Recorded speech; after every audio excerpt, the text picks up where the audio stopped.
All right, today we're tackling one of the biggest moments in 20th century history. How, exactly, Adolf Hitler became Chancellor of Germany. Now, you might assume it was all down to some massive triumphant election win, right? Well, the real story is way more complicated. It's actually a wild tale of total political chaos, some really desperate gambles, and one of the most catastrophic miscalculations you can imagine.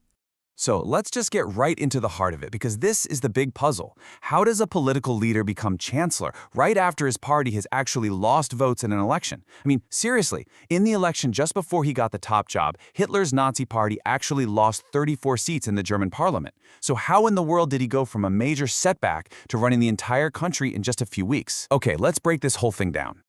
Okay, so to really get how this all happened, you have to picture what Germany was like in late 1932. The government was just completely paralyzed. I mean, the whole democratic system was on the brink of collapse. Nobody, and I mean nobody, could manage to form a stable government that would actually last. And wow, this right here really shows you the sheer scale of the collapse. The chancellor at the time, a guy named Franz von Papen, faced a vote of no confidence. And just look at those numbers.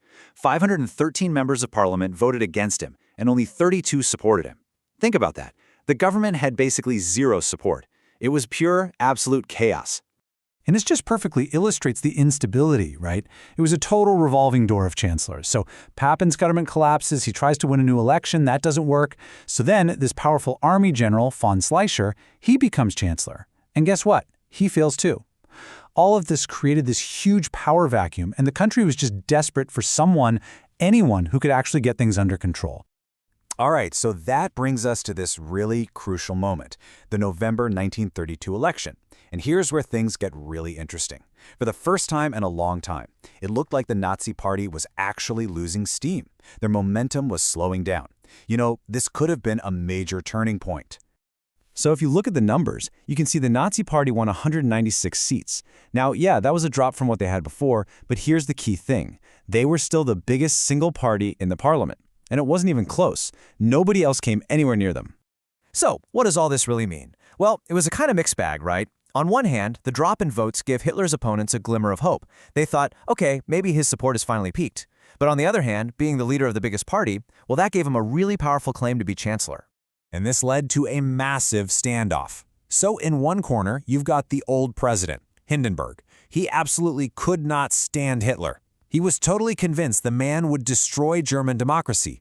And in the other corner, you have Hitler, demanding to be made chancellor because, hey, his party was the biggest. And Hindenburg, he just refused. Over and over again. Just a flat-out no.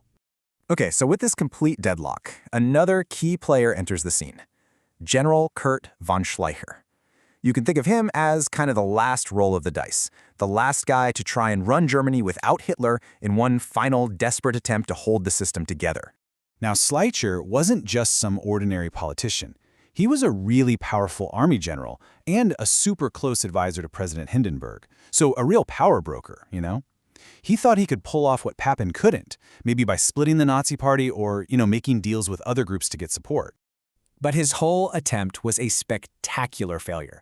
His time as chancellor lasted, wait for it, just 57 days. That's it. The political system was just too broken to fix, and that rapid collapse basically proved one thing. All the normal conventional options were completely off the table. So why did he fail so quickly? Well, it was the same old story. The parliament, the Reichstag, just wouldn't support him. And when Schleicher went to President Hindenburg and asked for emergency powers to basically rule without them, Hindenburg said no. Every single door was slammed shut. And this is where the story takes its most fateful turn. With Schleicher out of the picture, the old-school conservative elites, led by that former Chancellor von Papen, they come up with a new plan. It was this secret backroom deal that they thought was absolutely brilliant. A plan to use Hitler to get what they wanted. And this right here, this quote gets to the absolute heart of how they were thinking. This was it. This was their core belief and the core of their disastrous miscalculation. They were completely convinced that they were the smart ones, that they could box Hitler in and pull his strings, just like a puppet. So what was this so-called brilliant plan? Okay, step one, get Hindenburg to finally give in and make Hitler the chancellor. Step two, make von Papen the vice-chancellor. And step three, and this was the real kicker, was to fill almost the entire cabinet with their own conservative buddies, leaving only a couple of jobs for actual Nazis. The thinking was, by surrounding him, they could completely control him. To them, it seemed like a foolproof genius move. And incredibly, Papen actually pulled it off. He convinced Hindenburg. The old president, feeling like he was completely out of options, finally caved. The plan was officially a go, and their massive miscalculation was about to become a terrifying reality. So, on January 30th, 1933, the unthinkable happened. Adolf Hitler, the very man Hindenburg had rejected over and over, was sworn in as Chancellor of Germany. The conservatives behind the deal, they probably patted themselves on the back. They thought they had won. But Hitler immediately started to outmaneuver them. I mean, instantly. He wasn't playing by their rules at all. He persuaded Hindenburg to call another election, and then he just unleashed this massive campaign of rallies, posters, radio broadcasts, the whole shebang. And he framed the entire election as this one final battle to defeat the communists. Then, just a week before that election, something happened that was like a gift from the heavens for him. The Reichstag building, the German parliament, was set on fire. Hitler immediately blamed the communists, and he used that fire as the perfect excuse to suspend all civil liberties and just crush his political opponents. This basically guaranteed the Nazis would win. And this quote really says it all. Papen and Hindenburg's so-called brilliant plan to control Hitler, it didn't last for months or even weeks. They lost control of him within days.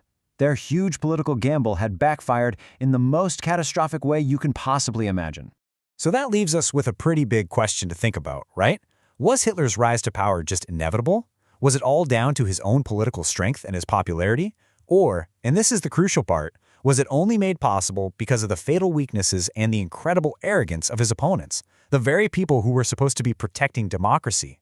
It's a question that's still debated today. Thanks for joining me for this.